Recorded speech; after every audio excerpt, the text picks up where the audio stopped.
Is spiritual awareness reserved for the chosen and the elite? Hey guys, it's John in my truck doing one of my favorite things of the year. I am actually driving to Kent State University to pick up my son to bring him home for the holidays.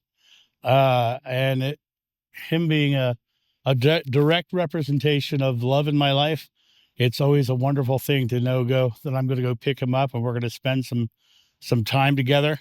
So I'm doing one of my most favorite things in the world right now. I wanted to hop on and talk about this idea of the spiritual elite. You know, religions will often say that you have to do a certain series of processes or sacraments to get to this next level of eliteness to make it to heaven. In the evangelical group, you have the rapture, where only 144,000 souls are going to be making it to the next level and be chosen. In the New Age movement, you've got the 5D ascension, where you've got to go through a certain process to become part of the elite that are going to ascend, and those who aren't going to. When you look at these ideas, they're all about saying that they are better than other people, or that other people do not have the ability to connect with God, connect with the source, connect with the oneness of it all. And when you look at this from the perspective of, if we are truly one with God, as I believe, then there can be no such thing as the hierarchy of elitism. There can be no hierarchy of the chosen, because we're all one with God anyway. In my life, I've realized that everything I'm looking at is just an illusion of belief, and the belief that I'm seeing is my own. You know, we all know negative people, and those negative people always have something negative to be talking about, because they believe the world is negative, and because they believe the world is negative, they see a negative world. Them seeing a negative world does not make them elite or chosen. It's only the people who think that they're going to get better than the other people around them, or raise themselves up to a level that they are going to miss something in the physical. The interesting thing about this whole concept of elitism and the chosen and all that is that when you look at the world in general, everything you're looking at is atomic energy in motion. And that atomic energy in motion is who we are, because not only is the outer experience atomic energy in motion, but the eyes that you're looking at it with are also atomic energy in motion. There is not one person who's not already spiritual. And the key that I find fascinating about these ideas of chosen and sacraments and things you must do to ascend and all these things is they are becoming more and more complex. And for me personally, it was when I stripped away complexity that I found my connection to source. I found my oneness with God. When I look at the experience that I'm living now, I live such a joyful life, such a happy life. And I've been out of body. I've done astral travel. I've done all those things that everyone wants to talk about. The thing is, I've had those experiences not because of methods, modalities, or techniques. It's because I declared I was doing it. I declared it was happening in the now. And that doesn't have anything to do with these being a special chosen person, or being someone who is going through a certain set of criteria to get to a certain level of evolution within my spiritual consciousness. It has nothing to do with any of that, because that complexity takes you further and further away from the clarity within, in my opinion. Because when I look at the world, I look at it through the veil of simplicity. You know, God, in my first regression, it said everything's so simple, we have a hard time comprehending it. When I look at the world from the level of simplicity, and when I strip away the ideological constructs of my mind that give me a structure around something that is structureless, then I strip all those structures away, and everything reveals itself. There's no, the idea that you are chosen, or that you are a part of the spiritual elite who are going to this next level of ascension or whatever, those are just more and more frameworks of, or as I would call them, velvet cages that you're putting yourself in.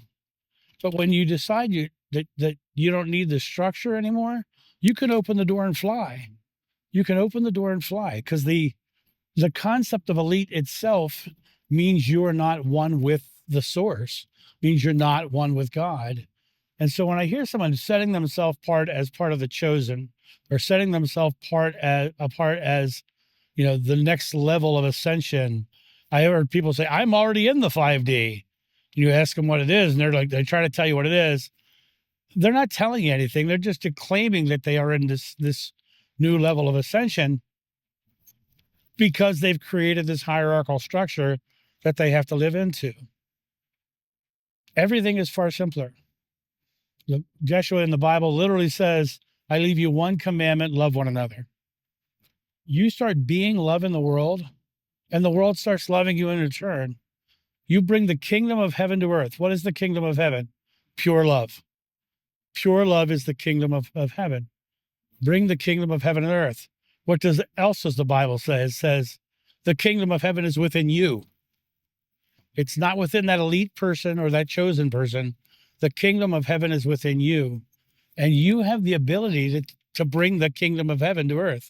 In other words, bring that love that's within inside you, that purity of love that's inside you, to the outer expression of yourself, and bring it to the visual expression of life. Be love in the world. Be the expression of love in the world. It doesn't take you being elite or different or separate. It just makes you come to the place of understanding that everyone's equal, everyone's the same. And to find that connection to source and God is to go within, not to look without or try to climb a spiritual ladder to get to another level. There are no chosen. There are no spiritual elite. The thing about spiritual elite also is that the dogmatic religions of the world and the dogmatic ideologies of the world have always tried to create the spiritual elite. If you look at Mormonism, the church leaders are called apostles, and they are said to be speaking for God. They are spiritual elite. Look at the Christian churches. They have priests and ministers and reverends that are the spiritual elite who are talking for God, and people give them such great reverence, right? You look at the online gurus, people give them such spiritual elite, and they believe every word they say, but they look at that as something outside of themselves. When you decide that you are one with God, when you decide that you are equal with everybody around you, no matter what stage of life they're in, no matter if they're a beggar on the street or a multi-billionaire, we're all equal.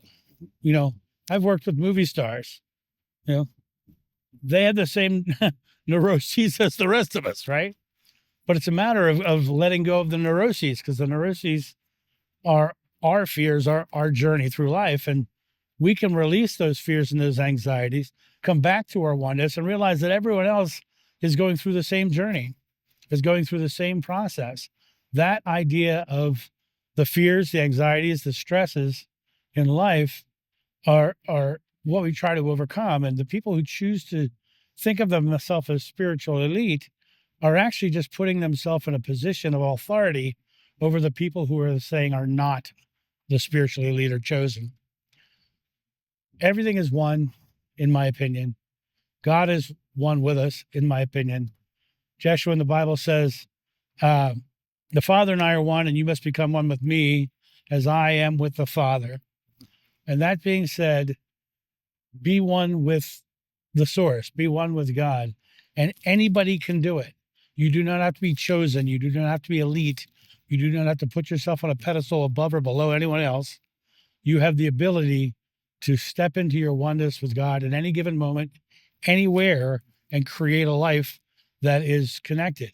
And I will tell you, the more you strip away, the more of those spiritual experiences you're going to have naturally, because it's the illusion of our separation. It's the illusions of our hierarchies. It's the illusion of our better thans that keep us out of the actual experience of oneness with God and the connection to our own personal divinity. because those beliefs basically say we're not divine. And so that's my thought on this. You guys have a great day, and I'll talk to you soon. See ya. Bye.